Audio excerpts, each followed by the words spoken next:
نه ځای کوم خو یو شعر ویم او زموږ ډېر محترم مشر سرور خټک صاحب په دې راغواړم چې وایي ژوند لکه قیدي ولاړ مرګ په غرغره ګرځي ژوند لکه قیدي ولاړ مرګ په غرغره ګرځي لاش د ارمانونو مې هر وخت راسره ګرځي زموږ ډېر محترم جناب سرور خټک صاحب ته خواست وکړو چې شروع کوم په نامه د هغه لوی خدای چې بخونکی او مهربانه دی. بیاو میں ملک سے بیادبی امام فیلو پکڑے گی مبارک شاہ او ملک زد احترام کوم او یو تپوس دنه کوم چې کله د سوات رانېدی سره تاسو جنګ وشو نو د هغه وخت نه تاسو وروسته دلته پښتانه شوئ که نه تر هغې خو تاسو د سوات رانېدی څوک نایان وایو څوک غلامان وایو څوک زمیندار وایي یو ما ستاسو خو به پته نه لګي چې د کوم ځای نه راغلي او د سمې پښتانه ځان ته وایي نو ما ته د قادر صاحب خبره خو یاده وه او ما زما نیکه 350 کاله مخکې راغلی ته زما د ډومیسایل فیصله کې زما په ایروشا کې په سوونو وروڼه دي خټک زما په مټکاڼي کې دا ورتېر نه دي خو دوبندۍ کې وروڼه دي زما په درګۍ کې نیکونه دي چې په کالونو راسې آباد دي ته ما ته صرف د سلو کارو تاریخ بس رنګ یې زیړ لاړو او تحصیلدار کش کش کړ ها زما په دغه باندې دقت وکړو اسیر صاحب وایي خبرې سټارټ کوو نو خاوره د ټولو پښتنو خاوره ده وایم هلکنډه زه د خپل کنه پردی یم تا نه یو تپوس کوم شاعر سیلانی یم دا ما په 70 کې لیکلي عمده نظم درته ویم وایي که تهمت و که الزام و په پښتو کې که تهمت و که الزام و په پښتو کې مونږ قبول کړل هم په دار هم په رسو کې او د کام ننګ د پښتنو ظلمو په سر دی ځای کې وکړو چراغان په تورو شپو دا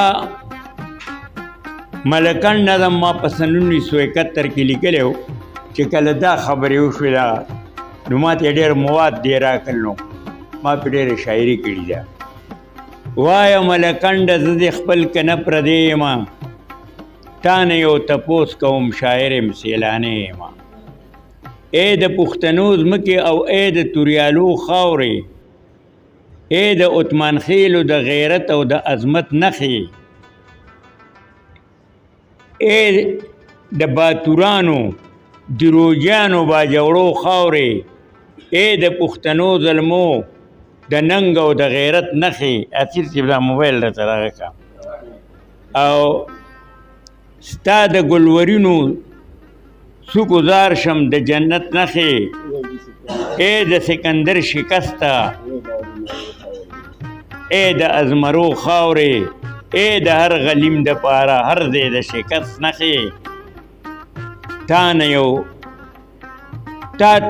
تا نه قربانېږم ستا په مینه لیونی یم وایم هلکنډه زه خپل کنه پردی یم ته د حافظ کلی عظیم زیږولی دی ته د حافظ کلی عظیم دی زیږولی دی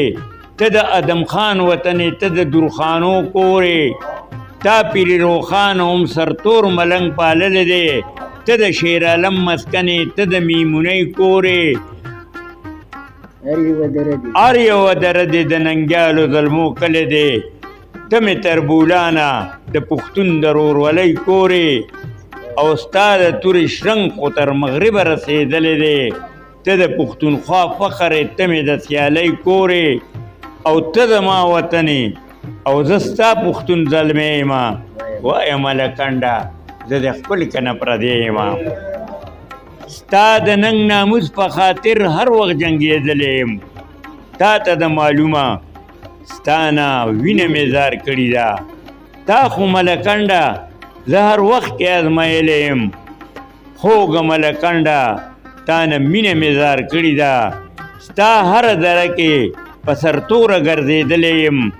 تا نه خپل قلم ژبه شیرینه مې زار کړې ده زه د وخت حالاتو څو واره دردولی یم تا نه د مستۍ دنیا رنګینه مې زار کړې ده دا ښه ده چې اسیر صاحب را سره هغه کوي پته راکوي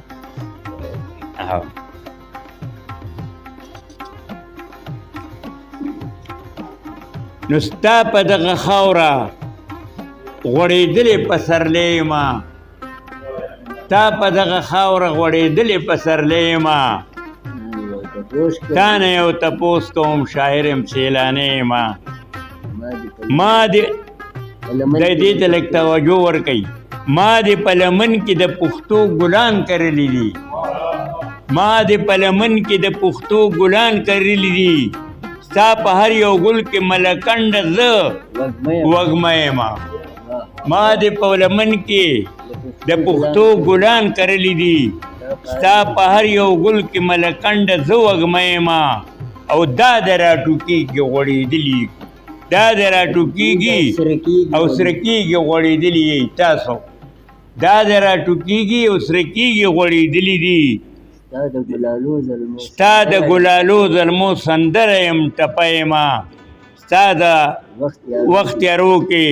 رڼاګانې مې شیندلي دي او زه دې نسل ته د ژوند بله ډیوه یمه ما په فرعونانو د وخت ستا حقوق منلي دي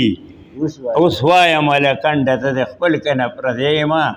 تا نه یو تپوس کوم شاعر یم سیلانی یمه اوس وایم لکنډه راته ستا نظر کې څه یمه زه ستا یو سپایي یم که خټک راڼېدی یمه ته زما وطن یې زه اوس ستا پښتون زلمی یمه وایم لکنډه زه خپل